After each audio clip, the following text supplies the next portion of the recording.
परम पूजनीय सरसंघ चालक जी, इस विशेष व्याख्यान के कार्यक्रम में सम्मिलित सभी मान्यवर महानुभाव बहनें तथा भाइयों का मैं हृदय से स्वागत करता हूं। आज के इस कार्यक्रम में पूजनीय सरसंघ चालक जी का संबोधन हमें सुनने को मिलेगा। राष्ट्रीय स्वयंसेवक संघ के कार्यपद्धति में संपर्क विभाग का कार्य सातत्य से चलता है। आप जैसे विभिन्न क्षेत्र में नेतृत्व करने वाले, आपके कर्तृत्व के कारण विख्यात ऐसे सभी मान्यवरों के साथ संघ कार्यकर्ताओं का, संघ अधिकारियों का संपर्क बनता रहता है। इस प्रकार के कार्यक्रम के आयोजन से कुछ भूमिका के बारे में जानकारी मिलती है, प्रचलित विषयों के बारे में कुछ भूमिका ध्यान में आती है और इसलिए ऐसे कार्यक्रमों का आयोजन करना राष्ट्रीय स्वयंसेवक संघ के कार्यपद्धति में आ गया है। आज के इस कार्यक्रम का विषय वर्तमान परिदृश्य में, वैश्विक परिदृश्य में भारत की भूमिका। विषय व्यापक है, अर्थात पूजनीय संघ चालक जी इस विषय का पूरा ब्यौरा आपके सामने रखेंगे। कार्यक्रम के प्रारंभ में संघ के माननीय सरकार्यवाह भैयाजी जोशी जी प्रास्ताविक रूप में एक निवेदन आपके सामने रखेंगे। मैं उनसे प्रार्थना करता हूं कि इस प्रास्ताविक भाष्य को हमारे सामने रखें। माननीय भैयाजी जोशी। राष्ट्रीय स्वयंसेवक संघ के निमंत्रण पर इस कार्यक्रम में उपस्थित सम्मिलित सभी श्रेष्ठ महानुभाव बहनों तथा भाइयों, आज एक विशेष कार्यक्रम का आयोजन राष्ट्रीय स्वयंसेवक संघ ने किया है। हम सब जानते हैं कि भारतीय चिंतन में सारा विश्व एक परिवार के रूप में हम मानते आए हैं। वसुधैव कुटुंबकम का भाव मन में रखकर सारे विश्व के संदर्भ में हम लोग सोचते आए हैं। यह चिंतन समय समय पर अलग अलग महापुरुषों के द्वारा, मनीषियों के द्वारा प्रकट होता आया है। विश्व के मंच पर सभी प्रकार के मानव समूह अथवा देश अथवा समाज विकसित होती है और अपने एक दायित्व का निर्वहन करते हुए विश्व के कल्याण के लिए विचार करते हैं।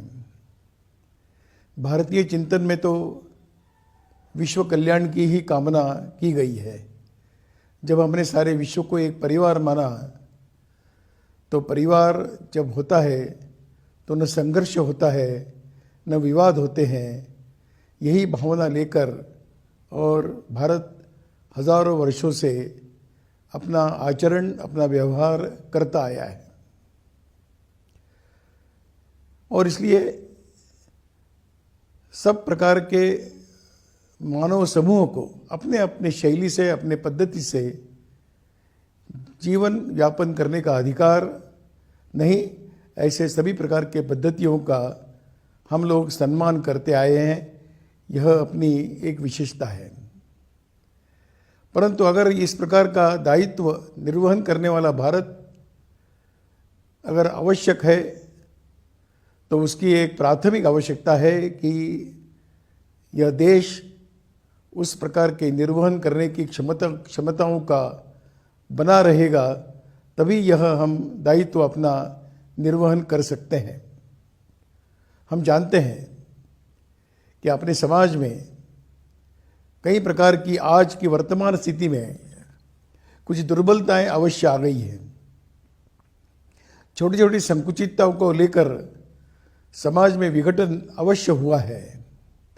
यह व्यवहारिक धरातल पर कभी कभी दिखाई भी देता है और हम सबका यह प्रयत्न आवश्यक रहता है कि हम ऐसी सब प्रकार की दुर्बलताओं को समाप्त करते हुए, संकुचितताओं को समाप्त करते हुए ऊपर उठकर समस्त केवल भारत के लिए नहीं तो विश्व के संदर्भ में और सोचने वाला यह देश या समाज और बने, यही इसकी एक आवश्यकता है।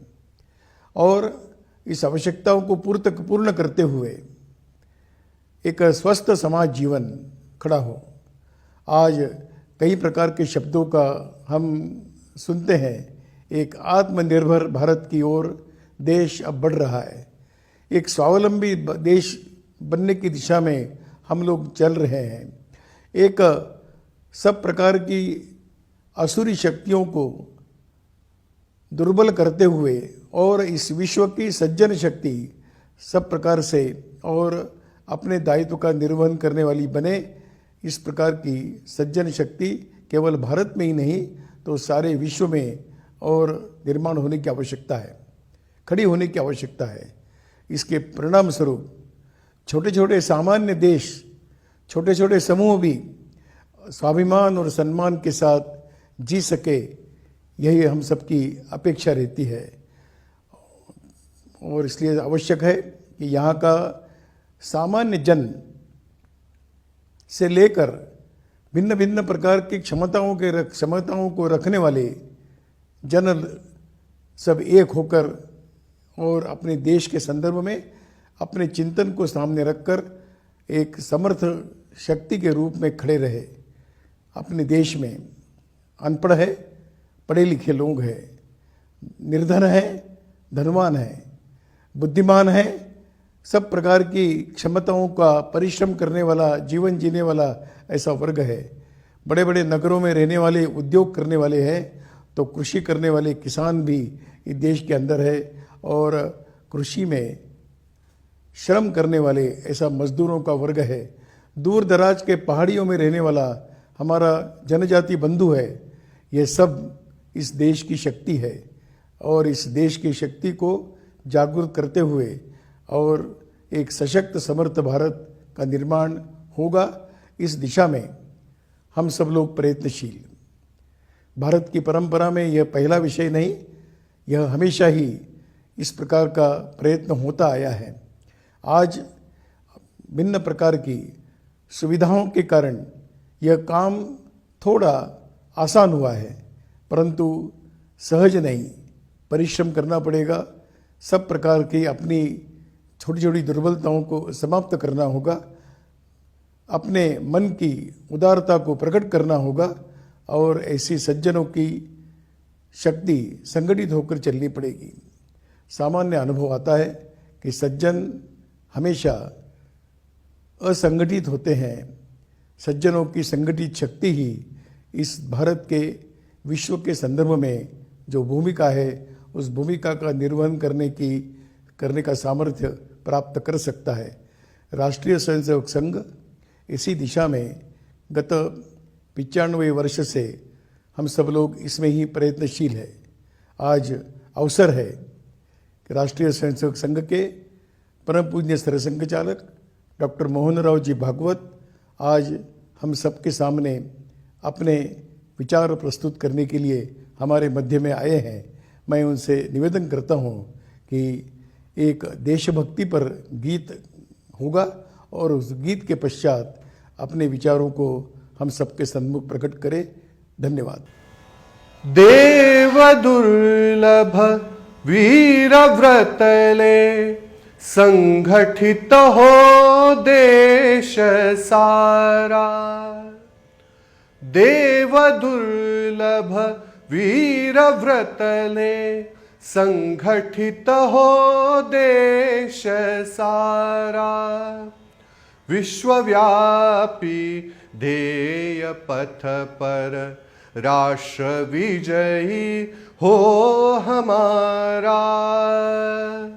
विश्वव्यापी ध्येय पथ पर राष्ट्र विजयी हो हमारा। सत्य पथ अपना सनातन, नित्य नूतन चिर पुरातन, व्यष्टि से परमेष्टि तक है चेतना का एक स्पंदन। वेदवाणी के स्वरों में गूंजती संस्कार धारा, विश्वव्यापी ध्येय पथ पर राष्ट्र विजयी हो हमारा। विश्वव्यापी ध्येय पथ पर राष्ट्र विजयी हो हमारा। सब सुखी हो सब निरामय, इस धरा का मूल चिंतन। विश्व को मांगल्य देने कर दिया सर्वस्व अर्पण। गहर पी कर शिव बने हम, शक्ति का यह रूप प्यारा। विश्वव्यापी ध्येय पथ पर राष्ट्र विजयी हो हमारा। विश्वव्यापी ध्येय पथ पर राष्ट्र विजयी हो हमारा। जननी है वसुधा हमारी, मातृ मन का भाव जागे। एकता का मंत्र देकर जगति में एकात्म साधे। विश्व गुरु के परम पद पर हो प्रतिष्ठित देश न्यारा। विश्वव्यापी ध्येय पथ पर राष्ट्र विजयी हो हमारा। विश्वव्यापी ध्येय पथ पर राष्ट्र विजयी हो हमारा। देव दुर्लभ वीर व्रतले, संगठित हो देश सारा। विश्वव्यापी ध्येय पथ पर राष्ट्र विजयी हो हमारा। विश्वव्यापी ध्येय पथ पर राष्ट्र विजयी हो हमारा। राष्ट्र विजयी हो हमारा। माननीय सरकार्यवाह जी, हमारे अखिल भारतीय संपर्क प्रमुख आदरणीय श्री अनिरुद्ध जी देशपांडे और आभासी माध्यम की सहायता से इस कार्यक्रम में सहभागी हुए सभी महानुभाव बंधु माता भगिनी, जैसा कि कहा कि विषय बड़ा व्यापक है और अपने भाषण के समयावधि में उसको पूरे ब्यौरे के साथ आपके सामने रखना ये असंभव बात है। वास्तव में ये एक लंबे और सतत कुछ दिनों के अनेक क्षेत्रों से आने वाले अनेक व्यक्तियों के चिंतन का विषय है। परंतु ये विषय अब मात्र कल्पना रंजन नहीं है। अपने भूतकाल के गुण गौरव करने का केवल विषय नहीं है, अथवा कोई फ्यूचर प्रोजेक्शन का भी ये विषय रहा नहीं। अब ये वर्तमान की आवश्यकता और वास्तविकता है। भारत के भूमिका की प्रतीक्षा हो रही है, और आज से नहीं, बहुत पहले से लोग ऐसा कहते रहे।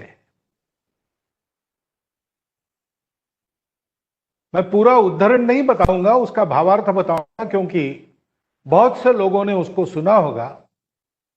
अर्नोल्ड टॉयनबी ने और ये कहा है कि यद्यपि इस सदी की प्रारंभ में उसका जो प्रारंभ हुआ है वो यूरोपियन प्रारंभ रहा है, इसकी जो समाप्ति होगी, इसकी जो सांगता होगी, वो सांगता अवश्य ही भारतीय होनी पड़ेगी, अन्यथा विनाश अटल है।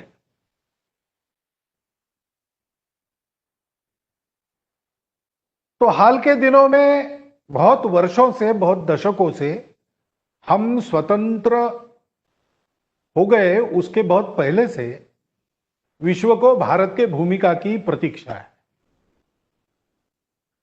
परंतु इस समय का भी महत्व है। पहली बात तो यह है कि अब हम में जागृति है। विश्व में हमारी कुछ भूमिका है, ये हम कहते तो रहे हैं, परंतु वास्तव में हमको, आज के भारत को इसमें कुछ करना है, ऐसा आज दिखाई देता है। हम स्वतंत्र हुए तब भी हमने इस प्रकार का चिंतन नहीं किया। नव स्वतंत्र भारत का विश्व के जीवन में क्या स्थान रहेगा, क्या योगदान रहेगा, ऐसा कोई हमारा विजन डॉक्यूमेंट हमने तैयार नहीं किया। न ही इसकी बौद्धिक क्षेत्र में कुछ चर्चा हुई, क्योंकि उस समय तो ऐसा माना जाता था कि हम लोग क्या करेंगे, हम तो अभी विकसनशील राष्ट्र हैं। लेकिन आज हम में यह विश्वास जागा है। हर एक राष्ट्र का एक प्रयोजन होता है, ऐसा स्वामी विवेकानंद कहते थे। वो कहते थे कि जैसे रोम का प्रयोजन था कि उस समय के संपूर्ण विश्व के सामने एक मिलिट्री माइट का उदाहरण खड़ा करना, वो उसने खड़ा कर दिखाया।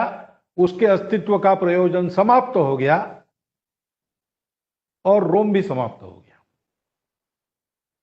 ऐसे राष्ट्र अवतीर्ण होते हैं इस सृष्टि के जीवन को आगे बढ़ाने के लिए। उसका जो जीवन उद्देश्य है, उसका प्रयोजन सफल करते हैं और सफल होने के बाद चले जाते हैं। परंतु वो कहते थे कि भारत का प्रयोजन विश्व के लिए सदा आवश्यक प्रयोजन है। समय समय पर दुनिया को वो आधार देने के लिए भारत का उत्थान होता है, और वो समय आया है, भारत को जागना है। वो कहानी भी बताते थे। एक शेर का बच्चा, उसके माता को शिकारी ने मार दिया, तब गडरियों के हाथ लगा। दयावश वो अपने साथ उसको ले गए और उसको अपने भेड़ों के झुंड में उन्होंने पाल पोस कर बड़ा किया। बकरी का दूध पी पी के बड़ा हुआ वो बच्चा बकरियों के साथ ही जंगल में जाता था और अपने को बकरी समझ के ही रहता था। और वो बकरियां भी उसके साथ भी जैसे आपस में करती है, ठेले ठेली करती थी। एक दिन शिकार के इरादे से उस जंगल में एक शेर आ गया और उसने आश्चर्य देखा कि रोज जो बकरियों का झुंड यहां चरने के लिए आता है, उसमें एक शेर भी है, जवान शेर है, और बकरियां उससे डरती नहीं, उसको धक्के मारती है। तो ये क्या मामला है, इसका पता लगाने के लिए दहाड़ कर उसने अपना रुख उस झुंड की ओर किया, तो सारी बकरियां भागने लगी। वो बकरियों में पला शेर भी भागने लगा। इसने झपट्टा मार के उसी का कान पकड़ा और पूछा कि क्यों भैया तुम भाग क्यों रहे हो, मेरे से बात करो। तो थरथर कांपने लगा, महाराज गलती हो गई, मैं फिर अपराध नहीं करूंगा, मुझे जीवदान दो। तो ये जंगल वाले शेर के ध्यान में आ गया कि इसको तो पता ही नहीं ये शेर है। वो खींचते खींचते उसको एक तालाब के किनारे ले गया और तालाब के प्रशांत जल में उसने उसका स्वयं का प्रतिबिंब उसको दिखाया कि और देखो, तुलना करो, तुम्हारा रूप और मेरा रूप मिलता है कि बकरियों से तुम्हारा रूप मिलता है। ध्यान में आ गया उसके। तो उसने डरते डरते पूछा कि मैं बकरी नहीं हूं, क्या मैं शेर हूं? तो जंगल वाले शेर ने कहा कि दहाड़ कर देखो, कम से कम दहाड़ तो लगनी चाहिए, तभी शेर कहलाओगे। तो उसने दहाड़ लगाई और शेर की वो दहाड़ सुनकर वो बकरियां वगैरह तो दूर ही रही, गडरियों भी फिर उस शेर के पास फिर से नहीं आए, क्योंकि वो जानते थे कि अब इस जंगल में जो शेर है वो जानता है कि वो शेर है। कुछ ऐसा अपने सामर्थ्य का साक्षात्कार आजकल हमको हुआ है जो पहले नहीं था। सामर्थ्य तो हमारे पास था और इसलिए दुनिया को भी उसका अनुभव हो रहा है। इसलिए पहले दुनिया हमको उस आदर से देखती नहीं थी। पु ल देशपांडे नाम के महाराष्ट्र के प्रसिद्ध लेखक वो विदेश प्रवास में अमेरिका गए थे। चीन के आक्रमण के तुरंत बाद का समय था, 1962 में जो हुआ था उसके बाद। तो उन्होंने बड़ी वेदना से अपने उस प्रवास वर्णन में प्रसंग लिखा है कि वहां का एक प्रसिद्ध और मिमिक्री करने वाला कलाकार उसका कार्यक्रम देखने के लिए गए, तो उसने मिमिक्री की। उस मिमिक्री में वो भारत का पंतप्रधान बना, उस समय नेहरू जी पंतप्रधान थे, वैसा वेश करके आया और रोते रोते वो कहने लगा कि देखिए केनेडी चाचा, ये चीन ना हमको बहुत सताता है, उसका कुछ उपाय कीजिए। तो भारत एक रोने वाला देश है, सहायता के लिए इधर उधर भागने वाला देश है, ऐसी प्रतिमा उस समय लोगों के भी मन में रही होगी। लेकिन आज ऐसा बिल्कुल नहीं, और विश्व को जरूरत है,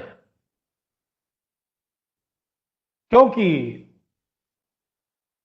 2000 वर्षों से सुख के पीछे पीछे भागते अनेक अयशस्वी प्रयोग करने के बाद दुनिया थक गई है। चल 2000 वर्षों से ये प्रयोग हो रहे हैं, पश्चिम से ये सारे प्रयोग चले और सामान्यतः इन 2000 वर्षों में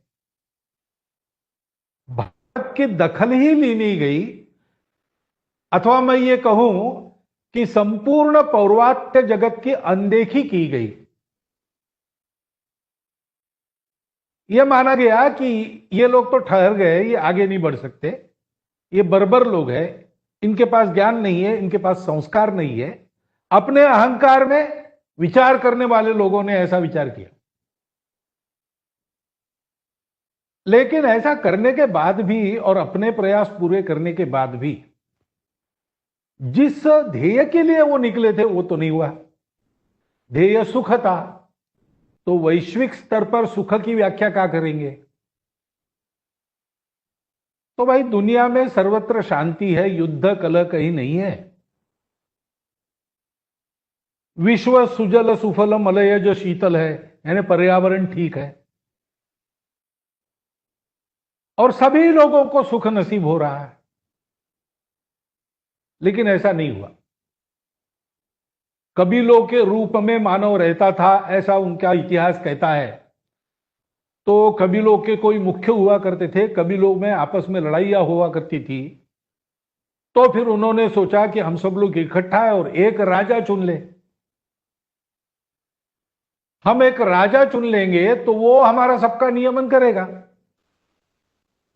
तो उन्होंने राजा को अधिकार दे दिया, अपना राजा चुन लिया, राजा राज्य करने लगा। राज्य करने का, लोगों को शासित करने का, नियमित करने का राजा का अधिकार ईश्वरीय माना गया। लेकिन वो राजा बाद में अत्याचारी हो गए और लोगों को ही खाने लगे। तो फिर उसके विरुद्ध प्रतिक्रिया हुई और कुछ साक्षात्कारी महापुरुष, उन्होंने कहा राजा का राज्य क्या है, राजा तो मनुष्य है, राजा को भी अधिकार देने वाला जो है, राजाओं का राजा, वो ईश्वर है, ईश्वरी कानून से चलता है। तो कानून क्या है? तो पुस्तक आई, तोरा आया, बाइबल आया, कुरान आया।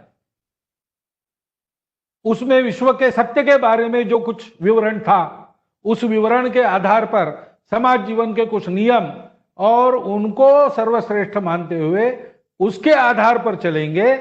राजा से नहीं डरना है, ईश्वर से डरना है, राजा को भी ईश्वर से डर कर चलना है, उसी राजा की मान्यता होगी। ऐसा चला, कुछ दिन अच्छा चला, जब तक इसका नियमन करने वाले साक्षात्कारी महापुरुष थे तब तक ठीक चला।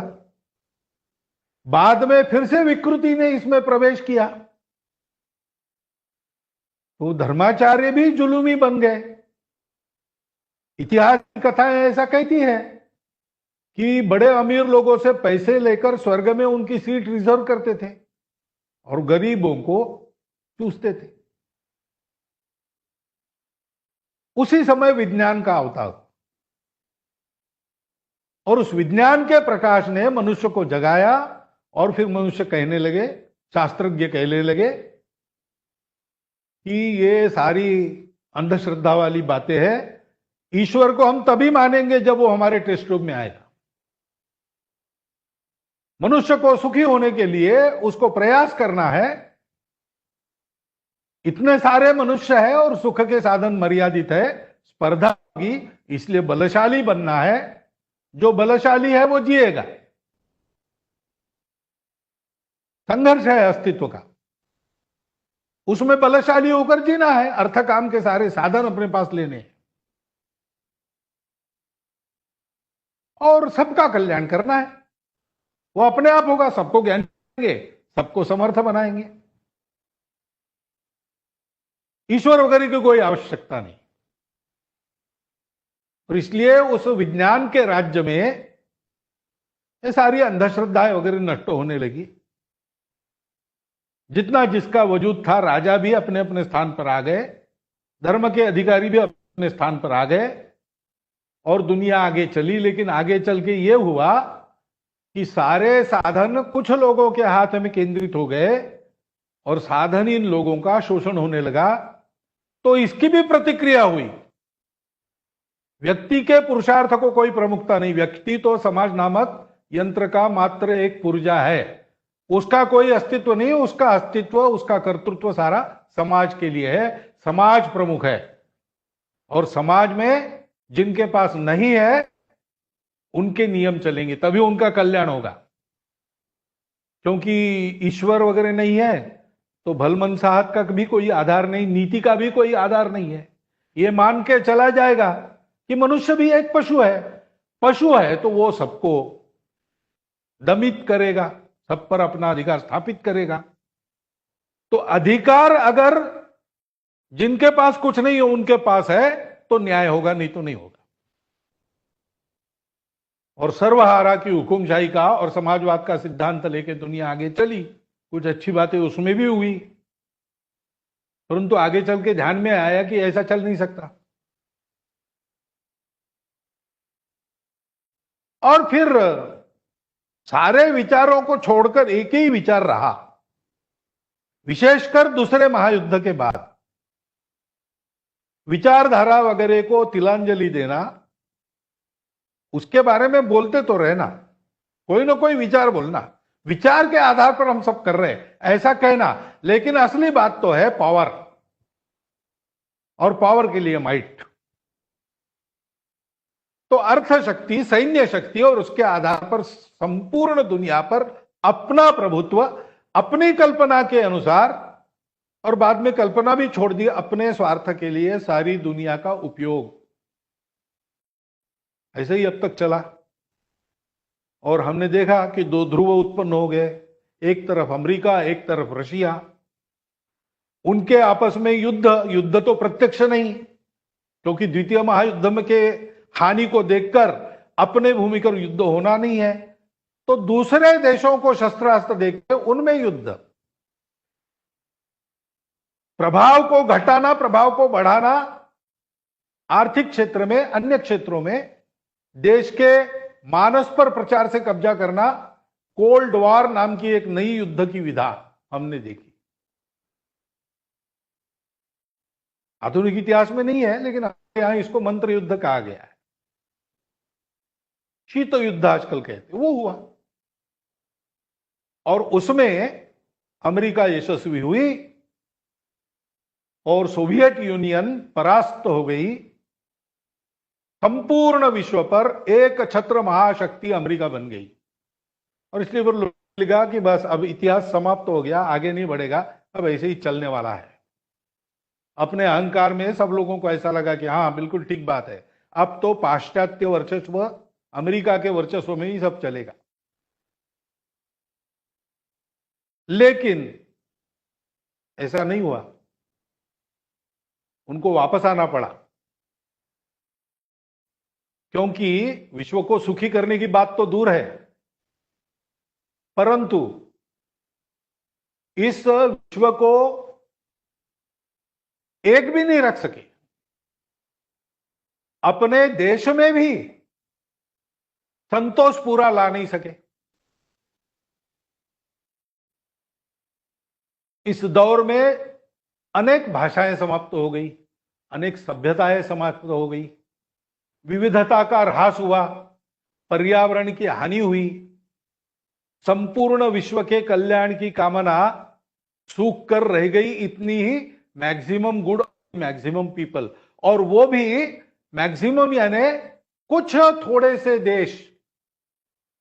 एक वाक प्रचार चलता था, साउथ यानी विश्व के दक्षिण गोलार्ध के सारे देश जो साधनों में, प्राकृतिक साधनों में और बड़े अमीर है, लेकिन सब प्रकार से अनुन्नत, और उनके साधनों का उपयोग करते हुए मुट्ठी भर जनसंख्या के लिए दुनिया के सारे साधन और लगाने वाला ये प्रगत देशों का वर्ग, और उसके बीच भारत जैसे देश जो विकसित होने के लिए प्रयास कर रहे हैं।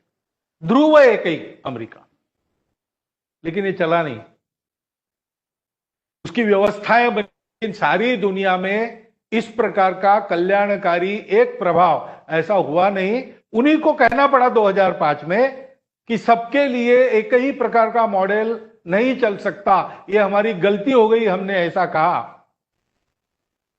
ऐसा कहा कि अपनी अपनी संस्कृतियां भूल जाओ, नहीं, कल्चर मैटर्स। देखा कि ये सब करने के बाद भी, सर्वतंत्र स्वतंत्र समर्थ होने के बाद भी अन्य ध्रुव खड़े हो गए। चीन खड़ा हो गया, अब चीन यही करना चाह रहा है। कहने के लिए तो कम्युनिस्ट कहते हैं कि हम तो सोशलिस्ट है, हम कभी कैपिटलिज्म की ओर नहीं जाएंगे, हम वर्चस्ववादी नहीं है। परंतु संघ के द्वितीय सरसंघ चालक ने, पूजनीय श्री गुरु जी ने उसी समय कहा था, 60 के दशक में, कि ऐसा नहीं होगा, कुछ दिन जाने दो, चीन अपने मूल प्रकृति पर वापस आएगा। थोड़ा सा कन्फ्यूशियस और बहुत सारा उसके जो पूर्वज सम्राट थे, उन सम्राटों के साम्राज्य विस्तार की नीति, इस पर चीन उतर आएगा। और हम देख रहे हैं अमेरिका के सारे नीति को झांसा देकर वो विश्व की एक बहुत बड़ी आर्थिक शक्ति बन गया है और अपने प्रभाव को विस्तारित करना चाहता है। सारी बातों का उपयोग उसके लिए करता है। विश्व अपने बारे में क्या कहता है इसकी चिंता नहीं करता, वो अपने ध्येय पर आगे बढ़ रहा है, ये उसकी प्रकृति है। उसके चलते कई प्रश्न खड़े हो गए। जो एक ध्रुवीय विश्व था वो फिर से बहुध्रुवीय हो गया। अब रशिया भी अपने खेल खेल रहा है, पश्चिम को दबाकर अपने आप को आगे लाने की चेष्टा कर रहा है। इस सारे खेल में मध्य पूर्व में जो सारे देश थे उसमें कई प्रकार की खलबली चली है और उसके बहुत सारे परिणाम सारी दुनिया पर हो रहे हैं। सांप्रदायिक कट्टरता फिर एक बार उभार ले रही है। इस प्रकार की एक अस्थिर अवस्था जिसमें विविधता पर संकट,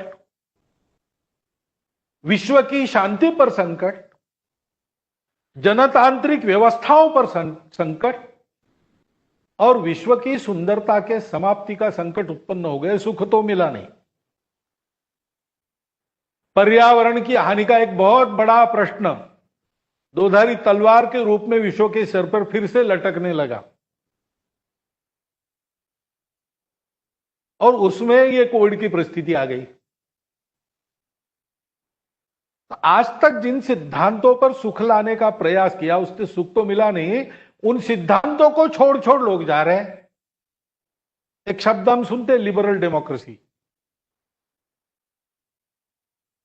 तो लिबरल डेमोक्रेसी यानी हम डेमोक्रेसी है, हमारा एक देश है, लेकिन ये राष्ट्रवाद और राष्ट्रीयता वगैरह बातें बेकार है, सारी मानवता एक है, हमारे यहां तो सब चलता है।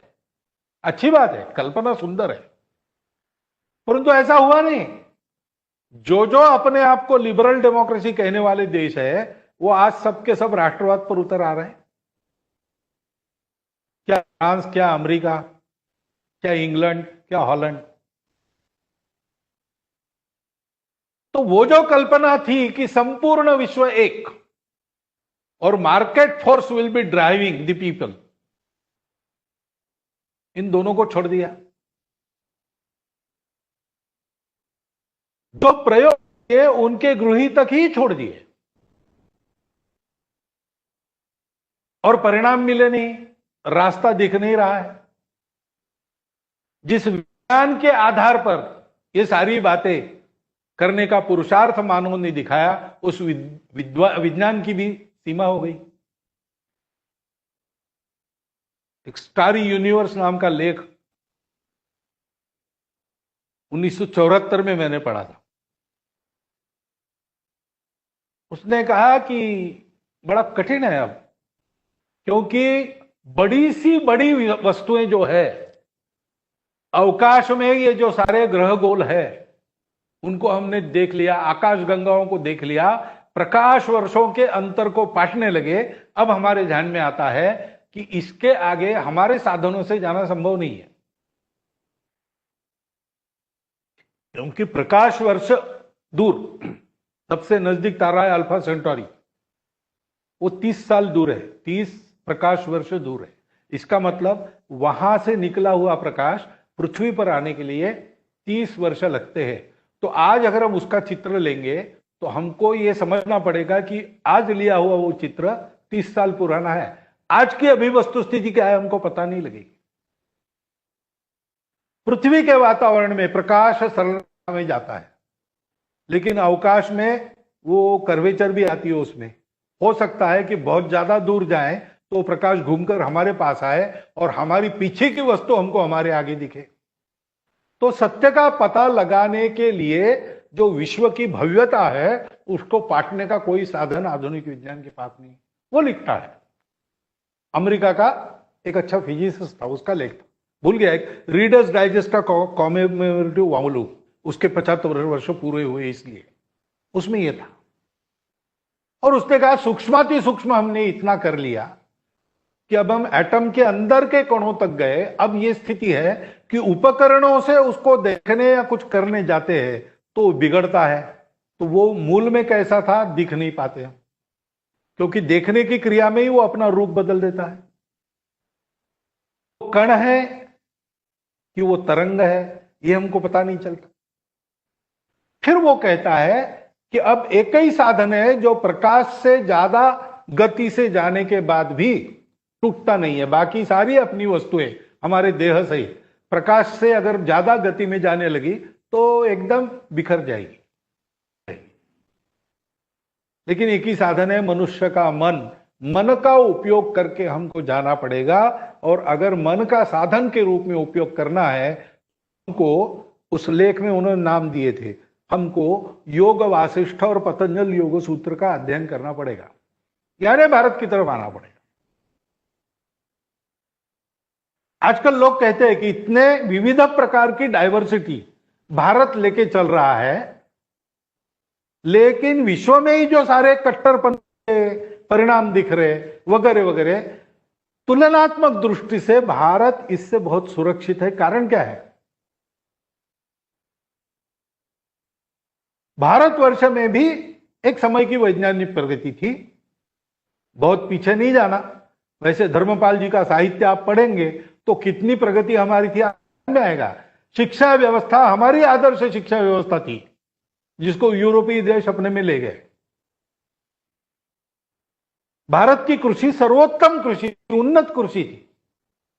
लेकिन ऐसी कई बातें हमने अपने देश में मानक के रूप में प्रस्थापित करके दिखाई। एक तरह से दुनिया के केंद्र में भारत रहा, लेकिन पर्यावरण की कोई समस्या हमको नहीं आई। ऐसी कई बातें अब लोगों को दिखने लगी है, और इसलिए वो विचार करते हैं कि हमारी गलती कहां हो गई। ये जो सारा उत्पात चल रहा है उसमें दुनिया भर के चिंतक सोच रहे हैं। अब ये जो वर्णन मैंने किया तो सब कुछ मटिया मेट हो गया, ऐसा अर्थ नहीं उसका। इन सारे पुरुषार्थों में से मनुष्य कुछ कदम आगे बढ़ा है, लेकिन जहां जाना है वहां जाने के लिए कुछ न कुछ कमी अपने पास है, इसका भान भी सबको हुआ है। और उस अधूरेपन को पूरा करने की बात अपने को करनी पड़ेगी, क्योंकि सारा जिस कारण से हुआ, पंथ संप्रदाय मनुष्य को शांत बनाने वाले, प्रेममय बनाने वाले होने चाहिए। कट्टर बनाने वाले कैसे हो जाते हैं? क्योंकि पंथ संप्रदाय ये स्पिरिचुअलिटी का डोमेन है। स्पिरिचुअलिटी पश्चिम में मटेरियलिज्म के पूर्ण विरुद्ध। उसको साथ में चलाने के लिए उस आत्मभान के हित को शरीर मन बुद्धि के सुख के हित के साथ भी जोड़कर चलाने वाला तत्व उनके पास नहीं है।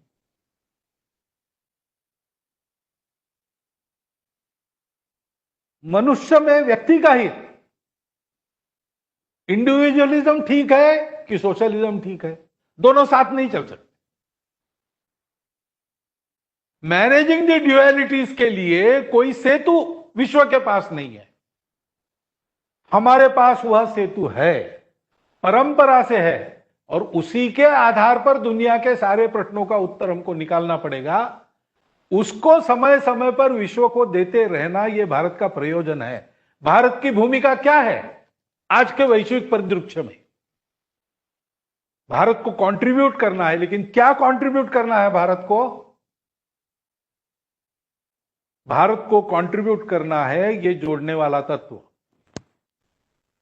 जो सारी विविधता इतनी एक दूसरे से दूर क्यों परस्पर विरोधी लगे, उनको भी जोड़ने वाला तत्व देता है। उसको हमारे यहां कहते धर्म।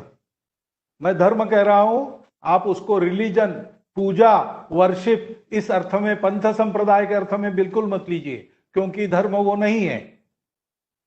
धर्म के अनेक पहलुओं में एक छोटा सा पहलू वो हो सकता है,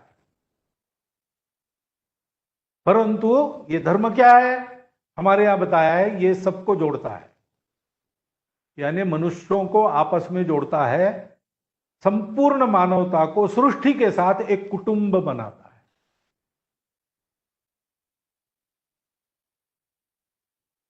एक व्यक्ति, समाज और सृष्टि तीनों को जोड़कर तीनों का विकास एक साथ करने वाला।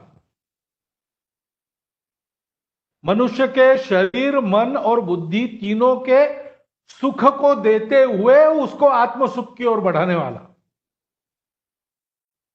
और दुनिया में जो लोगों की आशाएं, आकांक्षाएं, इच्छाएं हैं सुख की, और उसके लिए दुनिया में जितने साधन हैं, यानी काम पुरुषार्थ और अर्थ पुरुषार्थ, ऐसा हमको, उसको अनुशासित करके संपूर्ण विश्व का एक एक घटक, एक एक व्यक्ति सही अर्थ में स्वतंत्र बने, ऐसी मुक्ति उसको देने वाला। स्वतंत्र बने लेकिन आत्मीय रहे, एक दूसरे का अलग न हो जाए, ऐसा उसको जोड़ने वाला वो तत्व धर्म है। उससे इहलोक के और परलोक के सुख सबको मिलते हैं।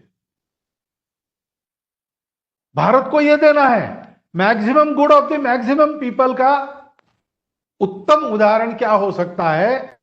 2000 वर्षों में इन सारे प्रयासों के कारण अपने सामने खड़ा हो गया, लेकिन आज वो अधूरा लगता है। सर्वे भी सुखिनः सन्तु, सबको सुख मिले, ऐसी व्यवस्था देनी, उसमें किसी को गौण नहीं माना जाएगा, उसमें विकास भी रहेगा, उसमें पर्यावरण की सुरक्षा भी रहेगी, उसमें व्यक्ति भी सच्चे अर्थ में स्वतंत्र और अधिकार संपन्न होगा, और समाज भी सच्चे अर्थ में प्रबल होगा। समाज के हित में मनुष्य और अपने स्वार्थ को देखेगा। ऐसी व्यवस्था देने वाला धर्म है जो सबको जोड़ता है, सबको उन्नत करता है, सबको ऊपर उठाता है। इसलिए उसको कहा है कि यह धारणा करता है। धारणा धर्म इत्याहु धर्मो धारयते कहा प्रजा। वो इस लोक के सुख और परलोक के सुख दोनों की एक साथ चिंता करता है, अभ्युदय और निश्रेयस दोनों को देता है। और वो धर्म स्वभाव सबके उसको न्याय देते हुए सबके कर्तव्यों का अनुशासन देता है। सबके स्वभाव, पशुओं के, मनुष्य के, सृष्टि के हर पदार्थ के स्वभाव का एक संतुलन बनाकर चलता है और उनको विश्व के प्रति अपना जो कर्तव्य है उसका बोध कराता है। उस कर्तव्य की बुद्धि में उनको स्थिर करता है। यह धर्म है। उसके हमारे यहां 4 लक्षण बनाए हैं। पहली बात है सत्य। क्या सत्य है? जो सत्य पाश्चात्यों को नहीं मिला वो सत्य हमको। अस्तित्व एक है। अस्तित्व में विविधता दिखती है, एकता का ही आविष्कार है। आजकल हम लोग कहते हैं ना विविधता में एकता। भारत उसके आगे जाता है, वो कहता है एकता की ही विविधता है। और इसलिए इसका विचार जो करेंगे, विचार कैसा करेंगे? मेरे लिए क्या उपयोगी है और नहीं है, ऐसा नहीं करेंगे। ये सब मेरा अपना है, इसके योग्य प्रकार से योजना हमको करनी है, किसी का किसी को उपद्रव न हो और सबका लाभ सबको मिले।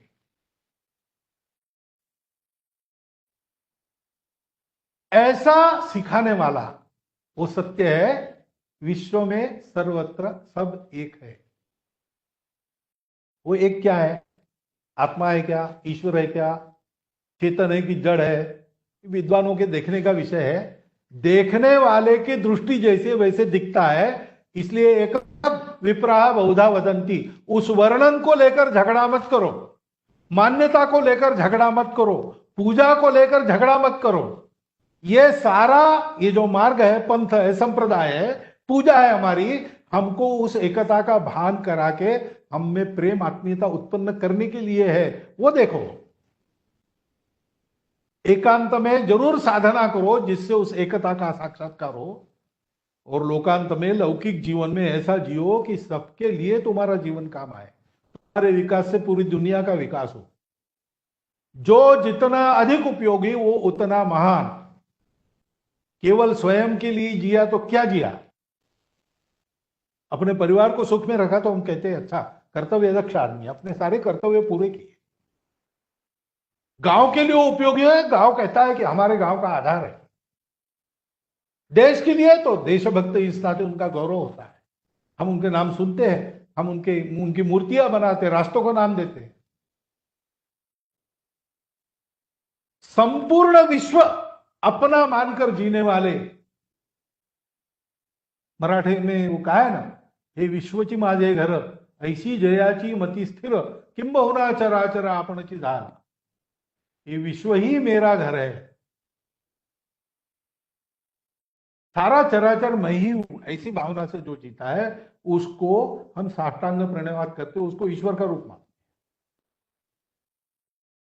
ऐसा जीवन देना है उस धर्म का आधार, जिसमें सबका सुख आएगा, सब में परस्पर प्रेम रहेगा, सब शक्ति संपन्न रहेंगे, सब साधन संपन्न रहेंगे, सब अपने मन की करने को स्वतंत्र रहेंगे, लेकिन करेंगे नहीं क्योंकि सब अपने हैं, इसलिए कोई संघर्ष नहीं रहेगा।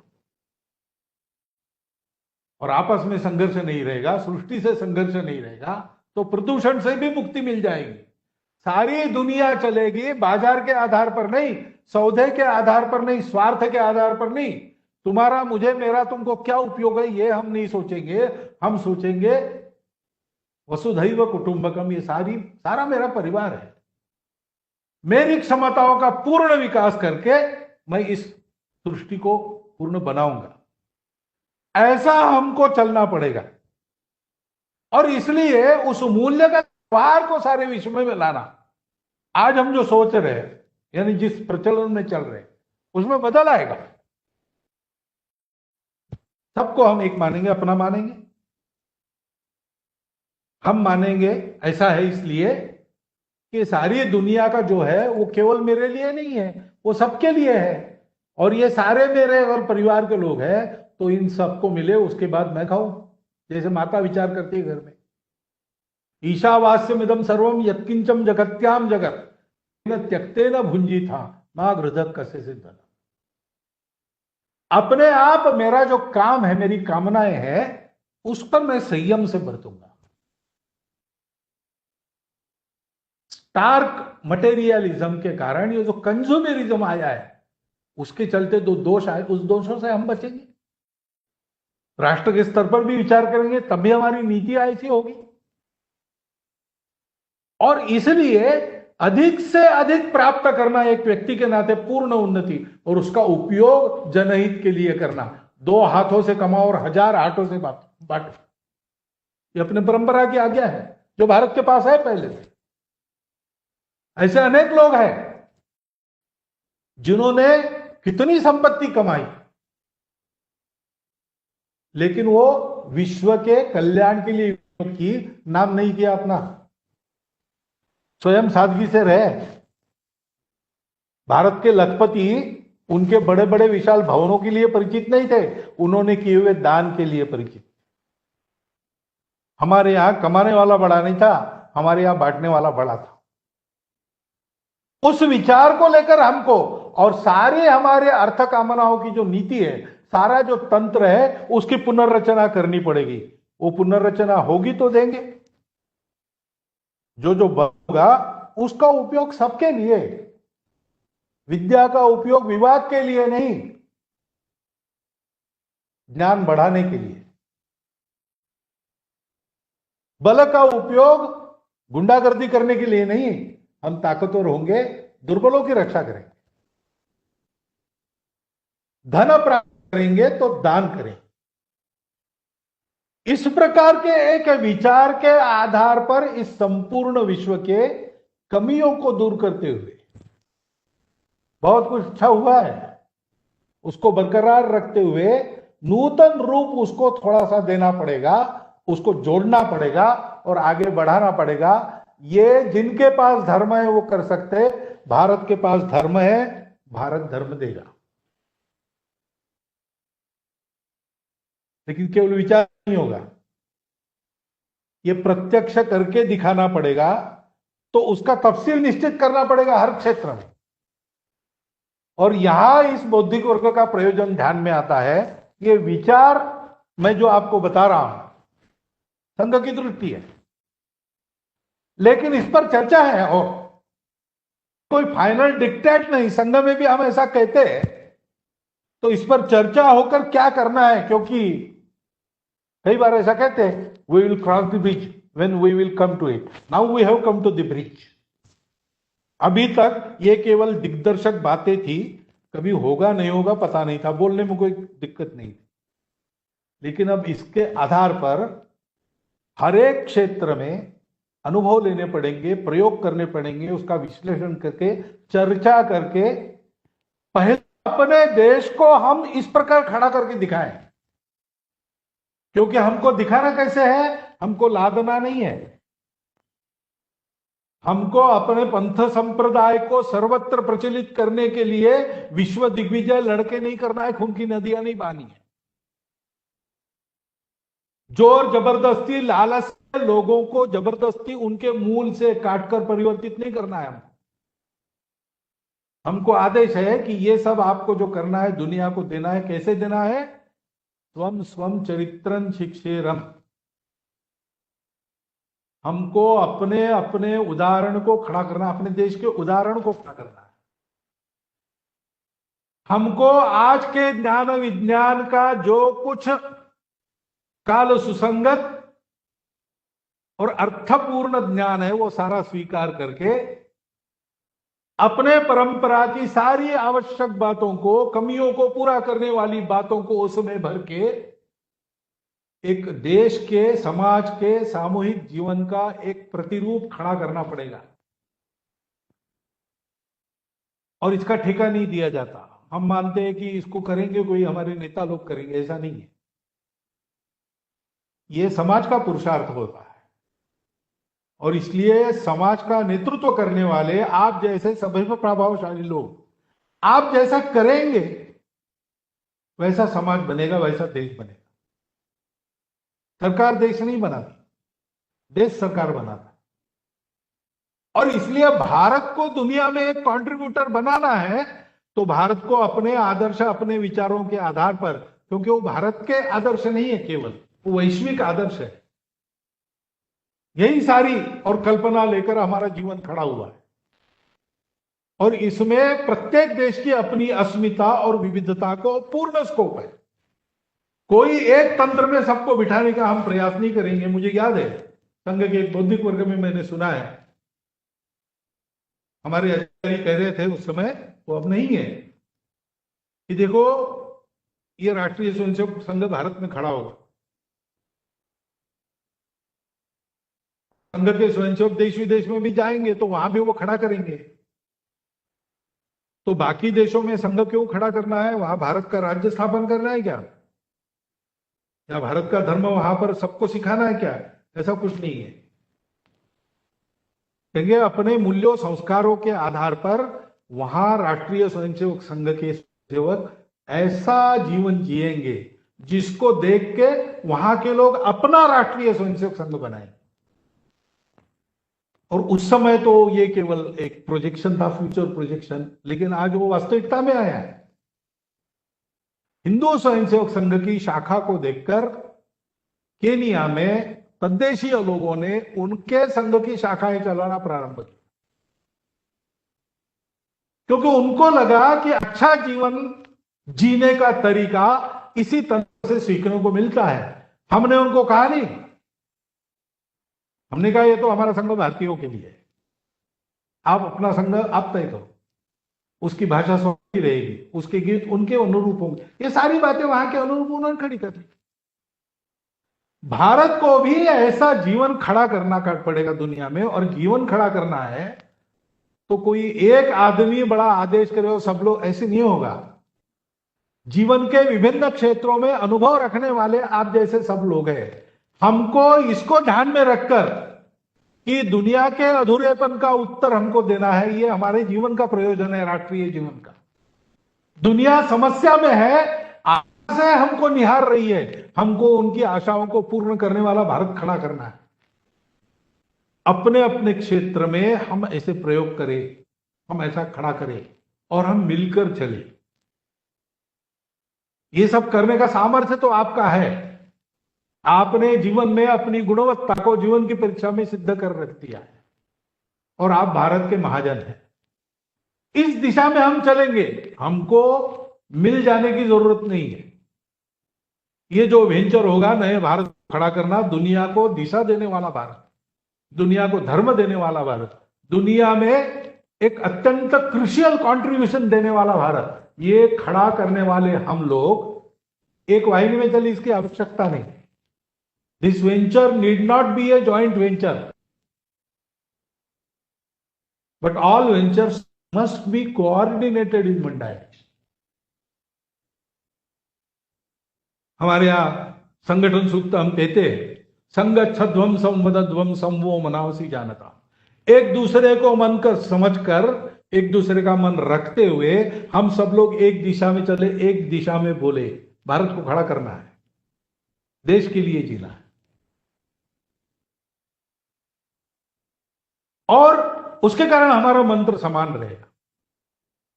संपूर्ण समाज का एक पुरुषार्थ है कि हमारी समिति बन जाएंगी और हम लोग सहचित्त होंगे। विनोबा जी भावे कहते हैं कि सहचित्तता यानी समचित्तता नहीं है, यानी आपके हमारे मत भी मिलने की आवश्यकता नहीं, लेकिन उद्देश्य, दिशा एक होनी चाहिए। दिशा स्वार्थ की नहीं होनी चाहिए। भारत को दुनिया में योगदान देने वाला देश बनाना है तो जो भारत के पास है वो भारत, उसके आधार पर भारत को खड़ा करना पड़ेगा, काल सुसंगत रूप उसका। और उसके उदाहरण से सारी दुनिया सीखेगी। उस उदाहरण को अपने अपने देश के अनुसार एडाप्ट करके अपने अपने देश में खड़ी करेगी। उसमें सहायक बनना पड़ेगा। हमको अपना हृदय लेके जाना पड़ेगा, अपनी सेना या अपना खजाना लेके नहीं जाना पड़ेगा। भूभाग नहीं, शत शत मानव के हृदय जीतने का, क्योंकि वो सब अपने हैं। ऐसे हम चले, इसकी आवश्यकता रहेगी। और उसके लिए हमको इस प्रकार एक दिशा में कदम मिलाते हुए बात करके चलना पड़ेगा। जो जो काम करना पड़ेगा उसके लिए योजना बनानी पड़ेगी। और इसलिए सब क्षेत्रों में इस प्रकार एक साथ भारत की कीर्ति बढ़ाने वाले और संपूर्ण दुनिया को समस्याओं से छुटकारा देने वाले उदाहरण खड़े करते। उदाहरणार्थ एक अपनी जैविक खेती है, खेती करना, जमीन से लेना, लेकिन जमीन को ऊसर होने नहीं देना। जमीन से लेना, भरपूर लेना, अन्नम बहुपूर्वी, लेकिन अन्न को विषमुक्त नहीं होने देना। जमीन, पानी, हवा को विषमुक्त नहीं होने देना। ये कैसे करना, ये तरीका हमारे पास है। आज कृषि विज्ञान फिर से जैविक खेती की ओर आ रहा है, जो हमारी परंपरागत पद्धति। हमको भी अपने यहां के कृषि विज्ञान की रचना उस आधार पर बनानी पड़ेगी। किसान ये करेगा, उसके आधार पर यशस्वी होकर बनाएगा तो अपने आप सरकार की नीतियों में आएगा।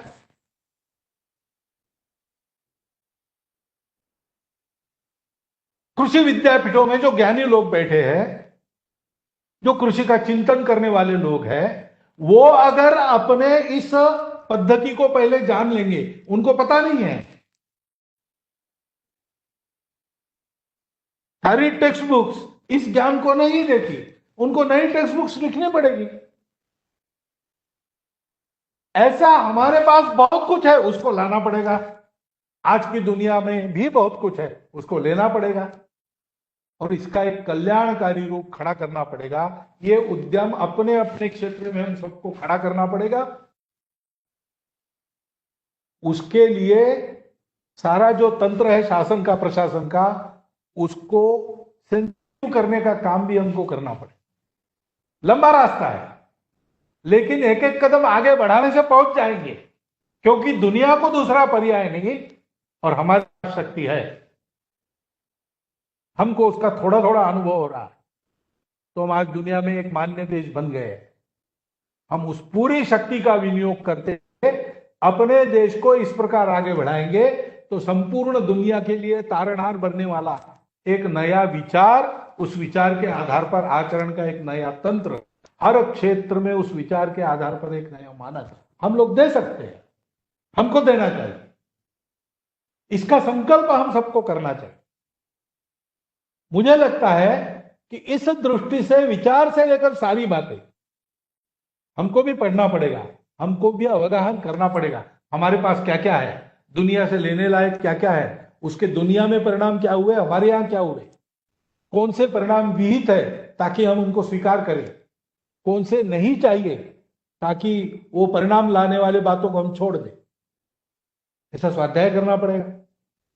हमको उसके आधार पर अपना जीवन खड़ा करना पड़ेगा। मेरा अपना जीवन खड़ा करना पड़ेगा, मेरे अड़ोस पड़ोस में और जो कुछ है उसका जीवन खड़ा करना पड़ेगा, मेरे देश का जीवन खड़ा करना पड़ेगा। और हम सबको कोऑर्डिनेटेड वे में चलना पड़ेगा। उसके लिए संपर्क संवाद हमारा बना रहे, कल्पनाओं का आदान प्रदान होता रहे, एक दूसरे के प्रयोगों में सहायता हो, एक दूसरे के प्रयोगों का संज्ञान हम ले, जो जो ठीक है, अच्छा है, यशस्वी है, उसका प्रचार हम करें, श्रेय के झंझट में हम न पड़े। ये संपूर्ण मानवता के त्राण के लिए भारत का श्रेय होगा। भारत को भी उस श्रेय की परवाह नहीं, होगा तो होगा, नहीं तो नहीं होगा। कि वसुधैव कुटुंबकम की वृत्ति है, वसुधा मेरा कुटुंब है, उसको बचना है, उसको बचाना है। ऐसा हम चले, ऐसे चलना, यही हमको करना पड़ेगा। और इसलिए आज बड़ा संयोग है, पिछले बार मैंने एक बात की थी, वो अक्षय तृतीया पर की। आज मैं बात कर रहा हूं, आज त्रिपुरी पूर्णिमा है। ऐसा कहते हैं कि तारकासुर नाम का राक्षस था, उसके 3 पुर बने थे। शिव जी ने उस पुर को, तीनों पुरों को आज के दिन नष्ट किया और उस राक्षस से विष्णु को बचाया। त्रिपुर जलाते हैं। अब तारकासुर का नाश करने वाले शिव जी थे, यानी पवित्र थे, निस्वार्थ बुद्धि के थे। विश्व को बचाने के लिए हलाहल को भी अपने कंठ में धारण करने की उनकी मानसिकता और उनकी शक्ति थी, और उन्होंने वो 3 पुर जलाए। हम भी ऐसे शिव बने, संपूर्ण विश्व के कल्याण की भावना और भारत के परम वैभव की कामना मन में लेकर हम निस्वार्थ बुद्धि से अपने अपने क्षेत्र में ऐसे प्रयास खड़े करने में जुट जाए। हम अपने आत्महीनता का, आत्मगौरवहीनता का पहला पुर उसको जला दें। हम अपने आत्मगौरव को प्राप्त करें, आत्मविश्वास को प्राप्त करें। हम अपनी अकर्मण्यता, आलस, नकारात्मकता, इसका बना हुआ दूसरा पुर भी जलाए और सकारात्मक होकर हम करते हैं, इस आत्मविश्वास से करने लगे। वो ये नहीं करता, वो नहीं करता, सबब बनाना छोड़ दे, जो है वो करना है, और करने के लिए रास्ता भी मुझे बनाना है।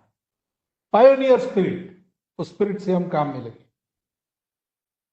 और आपस के संघर्ष, मतभेद, उसमें से उपजे मनभेद, एक दूसरे के विविधताओं के अनादर में से निकली हुई कट्टरता, उसमें से एक दूसरे के प्रति उपजा हुआ भय, इन सारी विघटितताओं के लक्षणों को हम छोड़ दें।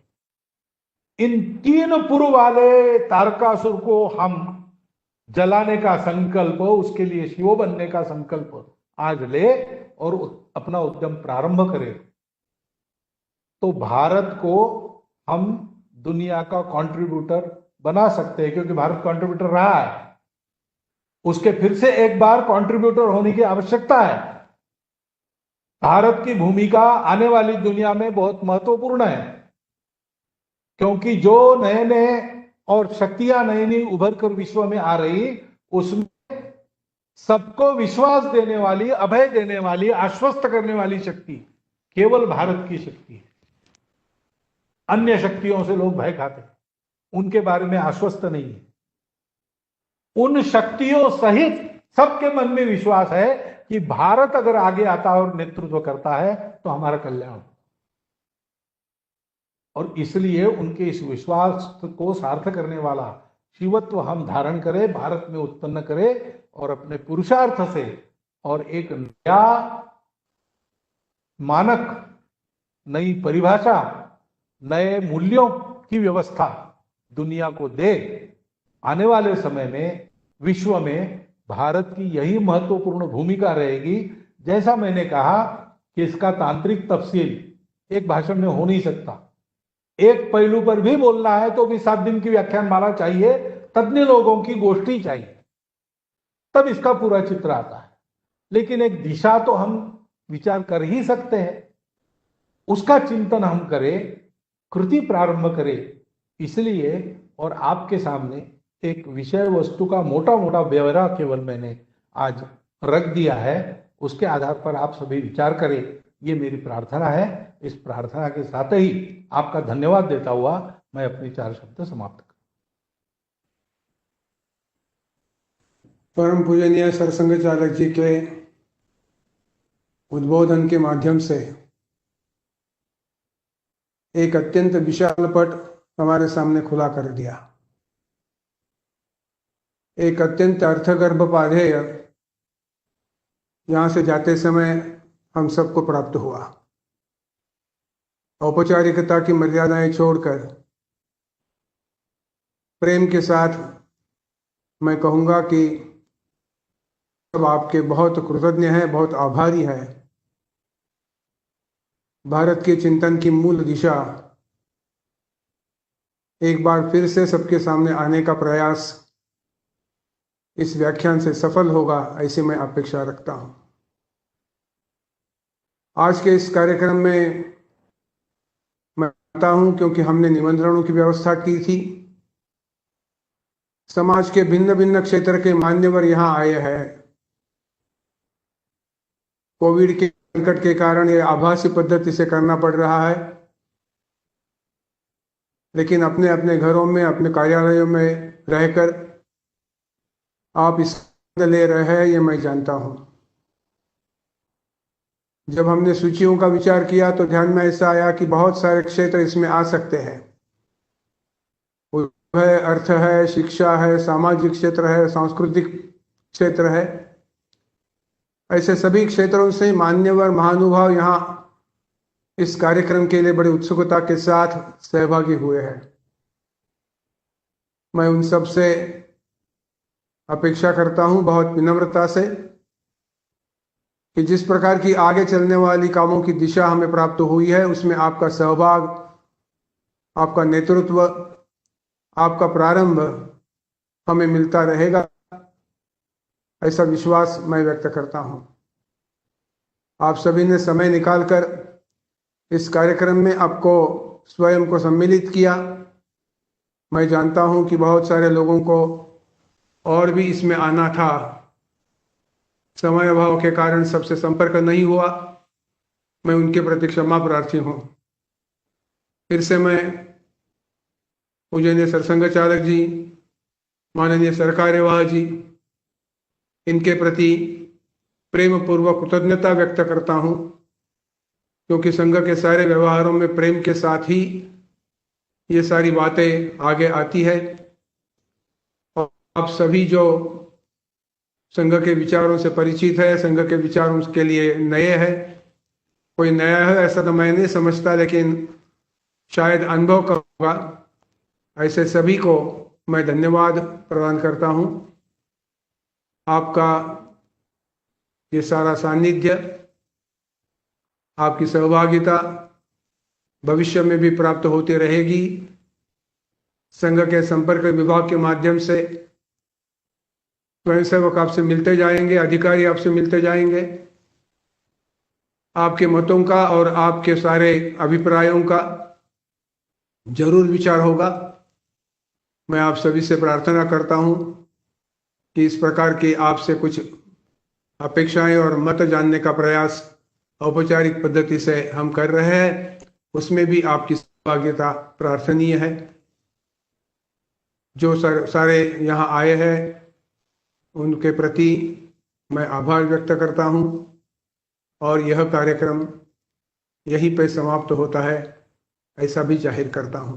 सभी को फिर एक बार धन्यवाद, नमस्कार।